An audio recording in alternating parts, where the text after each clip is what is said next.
I'm going to tell you a little about small groups in our church. I think many of you know, and there will be more information forthcoming in the next few weeks. Our small groups run from February through December, and they meet once a month, mostly in people's homes. There's usually about 5 to 8 members in a group. In December, we will recruit facilitators for the groups. And if you'd like to be a facilitator, see me or Thomas. And there will be training for facilitators in January. So anyone who's been in one of our small groups this year or in the past, would love to have you as a facilitator. And the sign-ups for the groups will take place in January as usual, after we get the location and so forth for the groups. I started with small groups about 20 years ago at the UU Church in San Jose. Small groups had started with, I think it was Baptist or another conservative churches. So the only materials then written about how to do it were written by them. The minister at our church encouraged us to read the one book that there was and said, ignore the parts that didn't fit, like holding hands and praying and stuff, although we'll pray for your ears, Tomas. And what I took to right away was how I got to know people more deeply than one can on a Sunday morning or even by serving on a committee. The other main value to me is the reflecting on my life. I recall an exercise in which we were to graph the various tracks of our life. And so mine was graph my jobs, my marriages, where I'd lived. And I hadn't realized how those were just totally separate tracks, and how some of them, namely my job, took up much larger chunks than I had realized. And hearing about others' lives was fascinating too. One member said it was like group therapy, but without the therapy. Although the San Jose years were just a one-year commitment like our program, some of them refused to stop and have gone on for years. There's one of them that's been going on for over 20 years with almost exactly the same members. And eventually the groups became like families. The ones I were in would go maybe for 5 years or so, and then some of us would just stop because we wanted to meet different people. And they, being like families, they served as an important extension of the church pastoral care and caring committee, because you knew who needed a ride to their cataract surgery or their colonoscopy. And one called me when her cat had to be put to sleep to drive her. And I called one to drive me when my cat had to have a colonoscopy.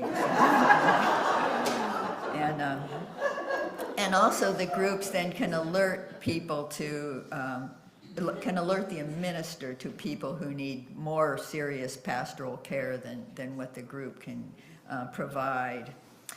Another way that the small group program becomes an extension of the ministry is it gives the lay people the opportunity to create materials for them and to lead groups, a little bit like being a worship associate, but in a different way. In the olden days, we created the materials from scratch, which is creative and rewarding to do. Now this church subscribes to a service called Soul Matters that provides materials, but there's still a need to sift through them each month and pick out the elements that fit our fellowship and format. This is easier, but still creative and rewarding, so you might like to try it. So the value to me personally is getting to know people and building relationships and the self-reflection. And the value to the church is those relationships among its members and the creative opportunities and the extension of pastoral care. What does small group ministry mean to me? Let me start with the philosophical question. Can I walk in another person's shoes? Perhaps some people can find a way to dissolve the ego and refine their ability to be completely present and step into another's experience of life. I have not evolved to that height yet. Small group ministry is deep listening. It's the closest I've come to walking in another's shoes. The small group ministry program is a satellite congregation where groups from 3 to 8 members meet once a month throughout this county, listening and sharing on the same topic every month. The themes resonate with the themes happening here on Sunday morning. I first joined the small group ministry because I was not able to come regularly on Sundays. And I wanted to stay connected to our spiritual community. The first exercise in the annual commitment to the group is to share what is called stepping stones. Here's where you pick 5 or so items from your life experience and you share the significant events of your life and offer these to your group while they're listening to you. There's no interrupting in this case. I was struck immediately by the intimacy and vulnerability that this sacred space opened up. Many years of going to Sunday services, being active in the social action committee, sharing ideas at coffee hour,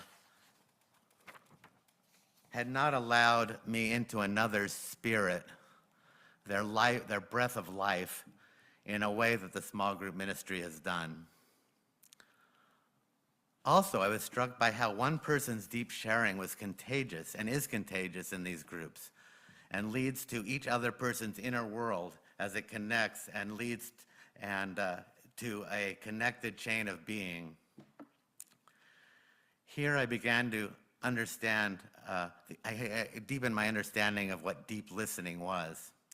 And small group ministry gave me a place to practice it with people whom I share a covenant that together we will create a safe space to deeply share who we are, and to work to develop our ability to stay present as best we can to get the other person, to get them so that they know that they're gotten, that they know that you see them, to walk in their shoes. So when I walk into Sunday services now, I know the people from my small group ministry much more than I had done before. And in some ways, I'm connected to all of you more because I know we are wrestling with similar struggles of what it means to be, as Kurt Vonnegut says, some of the mud that got to sit up and look around. Lucky me, lucky mud.